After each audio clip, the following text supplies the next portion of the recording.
Әдәби-драматик тапшыруларыбыз дәвам итә. Хөрмәтле радио тыңлаучылар, хәзер без сезнең игътибарга язучы Рәйсә Ишморатованың «Гомер буе яшерелгән сер» исемле хикәясен тәкъдим итәбез.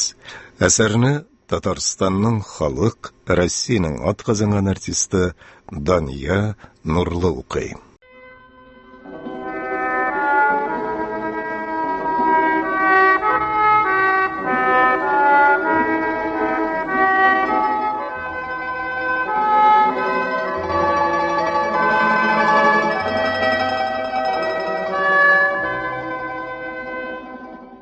Кешеләр гафу итмәслек ниндидер гаебем бар микән әллә дип уйланам мин еш кына.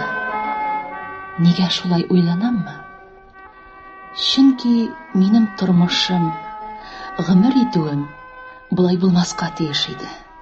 Югыйсә бар уем, кылган эш-гамәлләрем яхшылык, башкаларга ярдәм итү иде. Хәзер менә гомеремнең кайсы елларына гына борылып карасам да, күз алдымда авырлык та, күңелсезлек. 8 яшем тулар-тулмас Чистай шәһәренең башлангыч мәктәбенә укырга кердем. Яхшы укыдым, ләкин күземдә яшь, күңелем сыкраулы булды. Рәнҗеш миңа үземне башкалар кебек тоярга, алар кебек тотарга ирек бирми иде. Иртән мәктәпкә килгән саен кулак кызы, байбәтче калдыгы дигән сүзләрне ишетеп тур да, күңел рәнҗемәсен имеш. Бу сүзләр нахак бәла иде. Әтием бик тырыш кеше булган. Чистай каласындагы күн фабрикасында төрле вазыйфалар башкарган. Булдыклылыгы аркасында абруй казанган. Әнием крестьян кызы, башын күтәрмичә кырда урак урган. Мине ул 1917 елның 20 июлендә эссе җәй уртасында иген кырында тудырган. Уразалы килеш. 7 айдан гына җитлекмичә туганга арык хәлсез булганмын. Бик озак тернәкләнеп китә алмый интеккәнмен. Әүсә төшкәч, аппак йөзле, зәңгәр күзле, бик сөйкемле балага әверелгәнмен. Күршеләр дә яратып сөя иде үзеңне дип искә ала иде әнием сабый чагымны. Кулак. Әтиемнең бер аты, бер сыеры, казлары, бик усал әтәче бар иде. Исемдә калган бер хатирә Корбан гаете белән бәйле. Иртәгә бәйрәм дигән көнне әниттен утырып миңа яңа күлмәк текте. Минем матурым яңа күлмәк кисен әле дип сөйләнә текте уланы. Иртәгесен исә мәктәп ишеген ачып керүемә, байбәтчә, дин тота, нигә мәктәпкә килдең? Әнә мәчеткә бар дип мыскыллап каршыладылар. Укытучылар да мине якламады. 4 сыйныфны тәмамлагач, мине 5 класска кабул итмәделәр. 2 ел 4 сыйныфта утырып калдым. 1929 елны әтине кулакка чыгардылар. Хөкүмәткә ни начарлыгым тиде соң минем?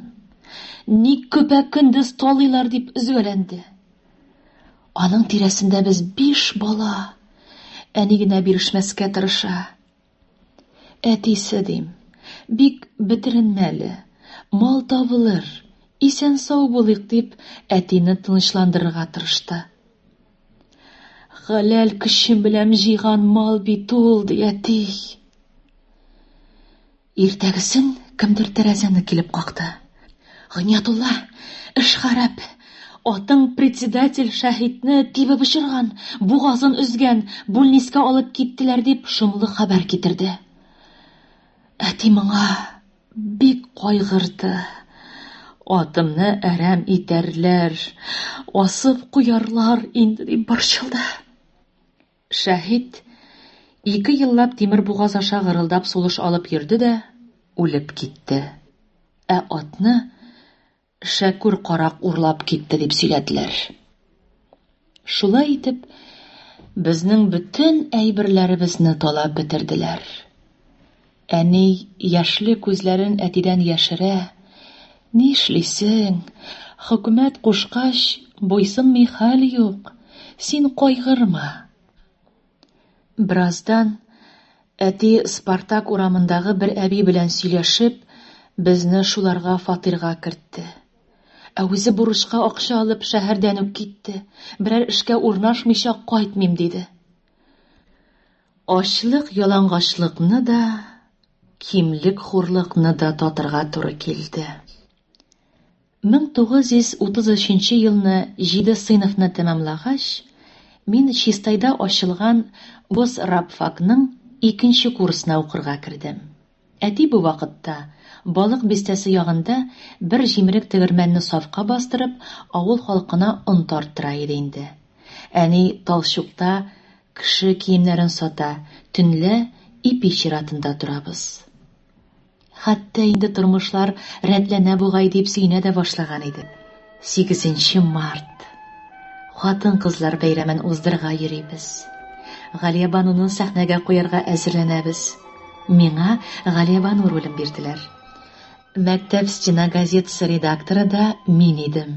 Мәкаләләр дә язам, рәсемнәр дә ясыйм. Яхшы укучы кызларга бәйрәм кичәсендә 5 сум акча бүләк бирәләр икән дигән хәбәр таралды. Минем исем имеш исемлектә беренче булып тора. Бу сөенечле хәбәрне әнигә дә кайтып әйттем. Ул бармакларын бөгә-бөгә шул 5 сумга нәрсәләр алачагыбызны саный башлады. Кичәгә кияргә дип күлмәкләрен әзерләде. Кичәгә без икәү килдек. Зал тулы халык. Әнине алгы рәтләрнең берсенә утырттым.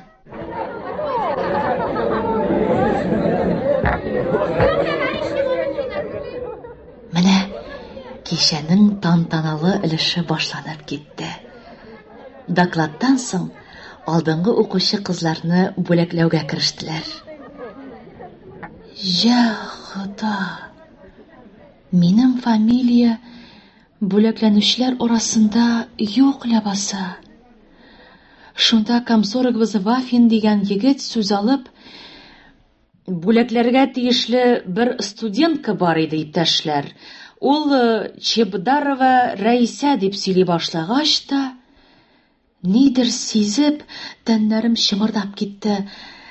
Ләкин ул бүләккә лаек түгел. Аның чыгышы, аңлыйсыздыр, ярамый. Ярамый? Нәрсә ярамый? Мин бит әйбәт укыйм. Җәмәгать эшләрендә дә актив катнашам. Галия Бану ролен башкарачакмын. Карашым залдан әнине эзли. Әни берше беткән, башы түбән иелгән. Шулай да 2нче курсны мин әйбәт тәмамладым. Әти Арча районы Кыркачык авылындагы су тегермәнен арендага алып, безне үз янына чакыртты. Җәйге каникулны мин алар янында уздырдым. Зур өметләр белән 3нче курска укырга килдем. Декабрьнең башы гына иде әле. Без спектакль куярга йөрибез. Мин төп рольдә уйнарга тиеш. Коридор буйлап йөгерә атлый барам. Күзем белдерүләр тактасына төште. Нәрсә бу? Чираттан тыш комсомол җыелышы көн тәртибендә Рәисә Чебдарованың шәхси эше. Я Хода! Күз алларым караңгыланып китте. Дөрес күрәмме мин? Үземне үзем белештермичә урамга чыктым. Баксам бакчада утырам, башым тубал. Кемгә барыйм, кемнән ярдәм сорыйм. Җыелыш эшкә билгеләнгән, хәзер 2 тулып килә, Раббым, көч бир.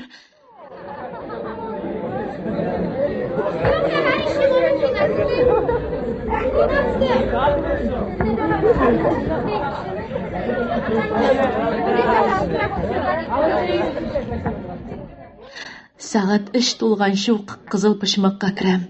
20ләп кеше утыра. Вафин тамагын кыра-кыра миңа дәште. Чебдарова, алга утыр.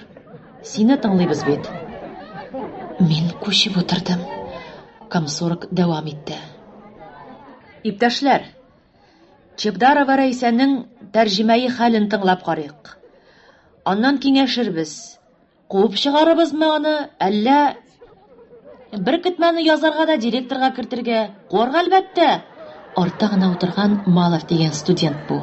Озакка сузмагыз, безнең репетиция бүген. Чебдарова, аңлатма бирегез.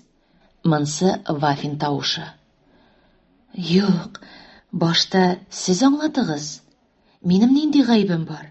Нәрсәгә мине рабфактан куарга җыйнасыз? Чебдарова, белдерүләр тактасы янында зур бер положение бар. Укыдыңмы? Юк. Бар алайса, йөгереп кенә укып кер, аңларсың. Бик зур исемлек. Йөзләгән кеше. Люди, лишенные прав голоса. Шулар арасында минем әтинең дә фамилиясе. Мин бүлмәгә керәм. Күрдеңме?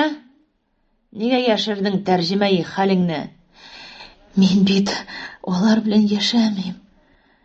Алар белән элемтәң дә юкмы? Юк, язышмыйм. Мин сөйләгәнемне үзем дә аңламыйм. Вәлиев, күрсәт әле үзенә. Курнос борынлы Вәлиев портфеленнән хатлар чыгара да Вафинга суза. Синекеме бу хатлар? Минеке. Шулай булгач, нигә язмадым дип ялганлыйсың? Мин эндәшмәдем. Нәфрәт сүзләрен аркам белән тоям. Аңлашылды. Күп сөйләшеп тормыйк диде берсе. Рәйсә яхшы укый ди икенчесе. Кусыннар. Бер көтмәне директорга кертергә кирәк. Нәзек тавышта Рәмзия дә каты кычкыра икән. Башта комсомолдан куарга кирәк, аннан рабфактан. Дөрес диде Вафин. Кемне кем комсомолдан куарга кирәк дигән тәкъдимне яклый, кулларын күтәрсеннәр. Шул чак ишек уемында Фәрит пәйда булды. Фәрит, күтәр кулыңны. Кулымны? Ни өчен? Рәйсә Чебдарованы комсомолдан куабыз. Син ризамы? Фәрит безнең драм түгәрәкнең җитәкчесе иде. Фәритнең тал чыбыгыдай төз буе чайкалып китте. Һәр чак нур сибә торган күзләре миңа текәлгән. Нәрсә өчен? Әйтегез әле, нәрсә бу? Фәрит кызу-кызу атлап Вафин янына килеп басты да, ике кулы белән чәчләренә ябышты. Мин йөгерә атлый бүлмәдән чыгып йөгердем. Урамда бик суык икән. Иртән булай ук түгел иде. Иске генә җептән бәйләнгән юка башлык аша салкын колакларны чимеде. Кая барам? Кемнән киңәш сорыйм икән? Ипи пешереп сатучы Фәриттин абзый бар иде. Ул мине ихтирам итә иде. Бәлки, шунда барып карагадыр. Артыма борылып карадым. Фәрит килмиме? Юк. Йөгердем. Фәриттин абзый әтиемнең якын дусты. Ул әлбәттә миңа ярдәм итәр. Капканы кагам. Эй, кем анда капканы җимерә? Мин бу, Фәриттин абзый, Рәйсә, Гыниятулла кызы. Әйдүк, шундый салкында башыңа нинди нужа төште икән? Ул сөйләнә капканы ачып җибәрде. Мин аның кочагына сыендым. Аккан күз яшьләремне тыя алмыйча. Эшләр начар, Фәриттин абзый. Комсомолдан кудылар. Инде менә рабфактан ук чыгарга җыйналар. Абзыем башын түбән иеп бераз уйланып торды да: "Бар, кызым, бар. Китә күр.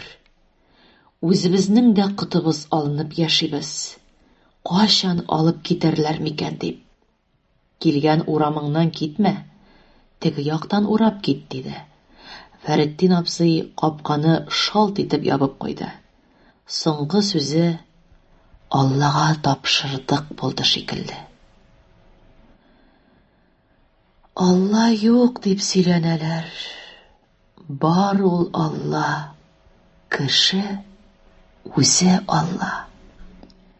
Башкаларга карата игътибарлы, игелекле, ярдәмчел, тәүфыйклы булсаң, Алла үзе ярдәмен бирә. Кемдер минем дә иңемә зур кулын куйды. Абау! Дип кычкырып җибәрдем.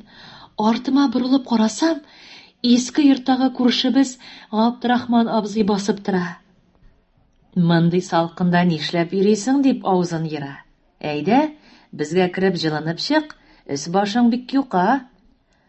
Юк, Габдрахман абзый, мин ат эзлим. Нинди ат? Үзегезнең югалган атнымы? Юкла, куркачыкка барырга. Әни сырхаулап киткән. Габдрахман абзый күп уйланып тормады. Иртәгә сәгать 5-тә Тулай торагың янында капка төбендә бул. Мин машина белән Казанга китәм, онытма. Иртәнге 5-тә. Күктән төшкән бу бәхеткә мин ни әйтергә дә белмәдем. Бүлмәмә йөгердем. Без 4 кыз, бик тату дус яши идек. Ә бүген кайтып керсәм, аптырап калдым. Өстәлдә язу. Кулак кызы, синең белән яшәүне хурлыкка саныйбыз. Фәрит янына йөгер. Кагазны урынына куйдым да, шишен мин итми генә караватыма сузылып яттым. Минем инде мием түнгән, изелеп йоклап та киткәнмен. Төштә күрәм бугай.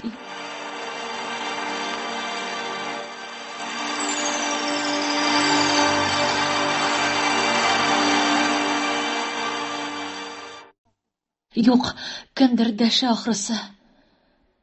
Акылдан язгандыр бу. Спектакль башланырга 1 сәгать вакыт калган, ә ул рәхәтләнеп йоклап ята. Китегез, барыгыз да китегез. Мин бармыйм да, уйнамыйм да. Син нәрсә, Рәйсә? Спектакльне үзәсеңмени? Зал тулы, халык көтә бит. Аларның ни гаепләре бар? Бу Фәрит тавышы. Киттек, Рәйсә. Без сине урамда көтәбез. Спектакльдә ничек уйнаганмындыр, исемдә калмаган. Тик бер эпизод кына хәтеремә уелган. Исмәгыйль Хәлилгә аткач, Фәрит Хәлил йыгыла, ә мин сөйгәнемне кочаклап үксеп елыйм. Фәрит яткан җиреннән кузгалырга торырга тели, ә мин шашынып аңа сарылам. Җитте, Рәйсә, ди Фәрит әкрен генә. Яшең белән күмдең бит инде.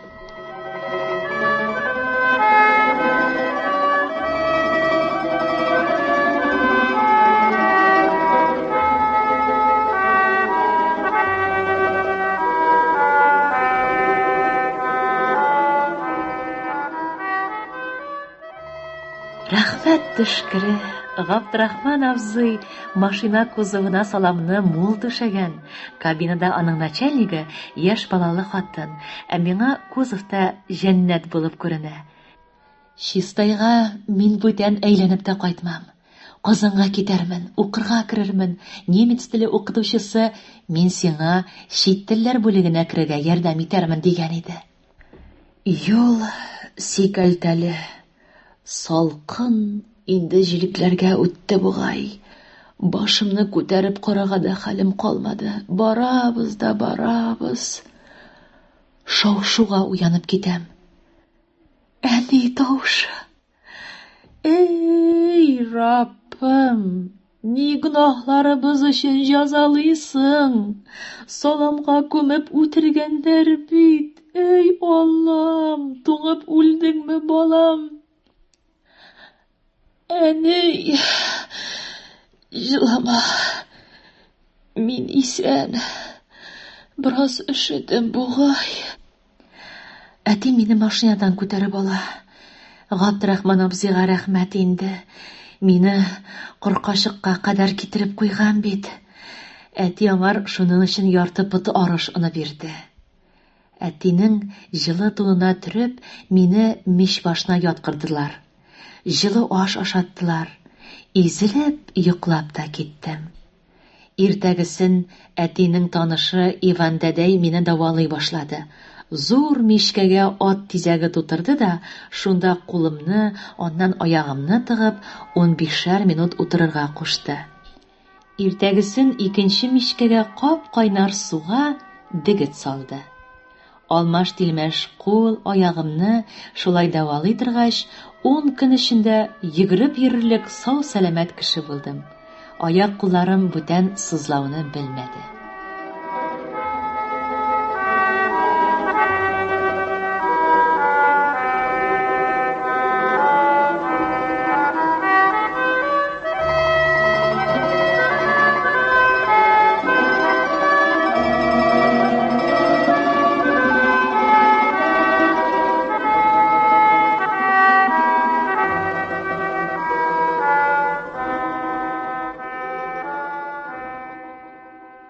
Ишектән хат ташучы Мәрьям апа килеп керде дә, елмаеп көлеп каршыма килде, кочаклап алды, битемнән үтте, аннан хат чыгарып бирде. Рәхмәт әйтергә дә өлгермәдем, чыгып та китте. Хат Фәриттән иде. Чәчәгем гөлем, Галия бануым, караңгы төнне яктыртучы тулган аем. Син кайда? Бүген мине директор янына чакырдылар. Табып китер Рәйсәне утырт элекке урынына, диде ул миңа. 19 әзмәвер егетне рабфактан чыгардык. Алла каргыган әллә нинди заман бит бу. Чебдарова 20-нче иде. Аны да куарга дигән буйрык бирә алмыйм. Студентлар да, Христофоров дигән өлкән укытучы да аны бик яклый. Белсәң, минем ничекләр куанганымны. Урамнардан эзләп йөрим сине. Кайт, бәгърем. Беләм, урамнардан сине эзләвем яратудан гына. Син әниләрең янындадыр. Бу хатым чакыру авасы. Беренче тапкыр язам. Мин бит сине 2 ел буе яратып йөрим. Яратуымны әйтмәдем. Читләшерсең дип курыктым. Без бит бергә идек. Күз карашларың, матур итеп көлүләрең күз алдымда. Яратам сине. Яратам.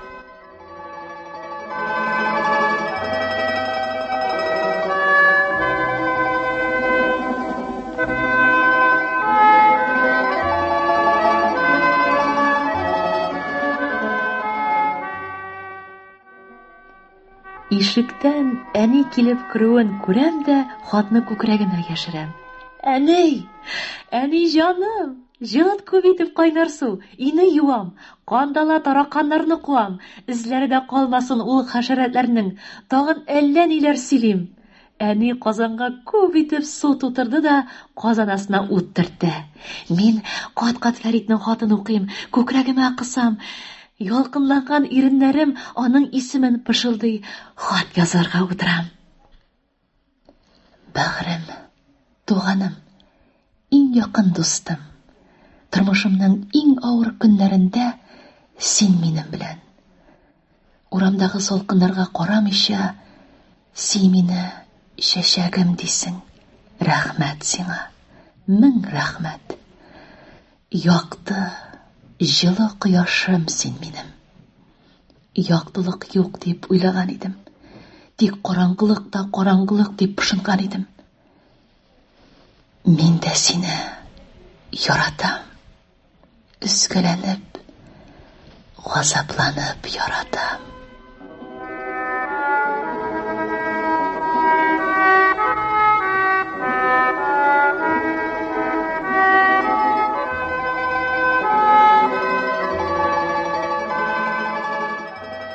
Әни мичне һаман дөрләтә. Утын истей, казанда су кайный.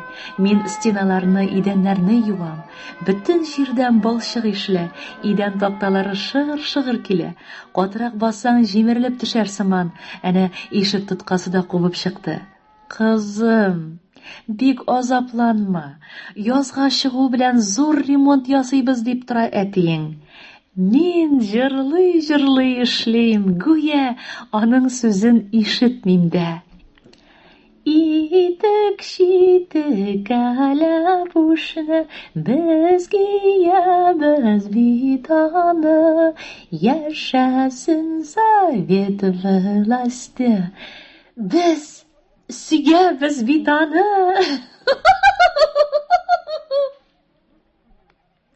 5 көн дигәндә ине ялт иттердем.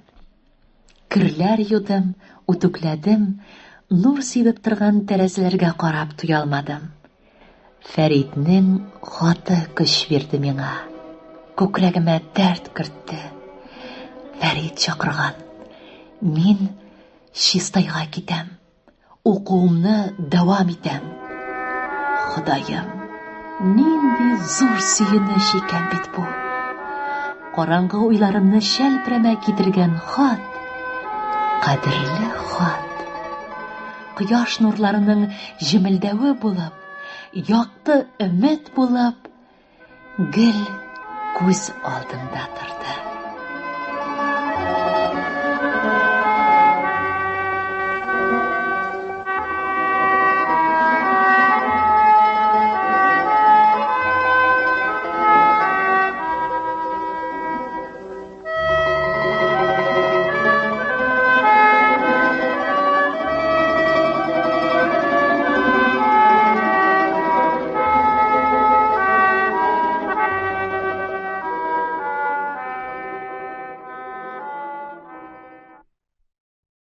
Сез язучы Рәйсә Ишморатованың «Гомер буе яшерелгән сер» исемле хикәясен тыңладыгыз. Аны Татарстанның халык, Россиянең атказанган артисты Дания Нурлы укыды.